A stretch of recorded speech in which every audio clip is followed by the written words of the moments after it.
ये चुनाव के नतीजे आए हैं, ये चुनाव के नतीजे आपको तकलीफ जरूर देते हैं, लेकिन आप दरवा कहीं और लगा रहे हो, मर्ज कहीं और है। आपको अपना मर्ज ढूंढना पड़ेगा और सिर्फ अपने कैडर को शांत करने के लिए यह गलत भ्रम फैलाना कि इलेक्शन हम इसलिए हार रहे हैं क्योंकि इलेक्शन कमीशन कुछ गड़बड़ी कर रहा है, मुझे लगता है यह आप पार्टी के इंटरेस्ट में देश के इंटरेस्ट के साथ कॉम्प्रोमाइज कर रहे हैं। और मैं पूरी जिम्मेवारी के साथ बोलना चाहता हूं। और इसलिए जब ये कहते हैं कि इलेक्शन कमीशन को अथॉरिटी क्या है, election commission does not have any authority.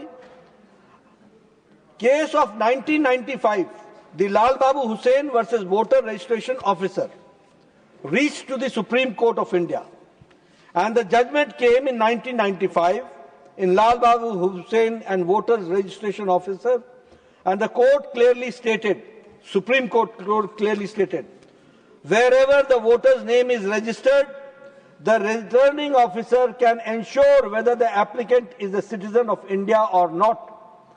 How will the Election Commission decide? This is their duty and this is not our decision. This has to be done. ये supreme court ने कहा। यानी foreign nationals के बारे में भी decide करने के बारे में ये Lal Babu Hussain versus voters registration act 1995 में इसको बहुत स्पष्ट तरीके से कह दिया गया। अब मैं आता हूं, कई लोगों ने कहीं एटम बम गिराया है, कहीं हाइड्रोजन बम गिराया है, लेकिन फूटा नहीं। अभी आपने 200 वोट के बारे में चर्चा की कि 200 वोट एक ही मकान में आए। इलेक्शन कमीशन ने आपको तुरंत जवाब दे दिया।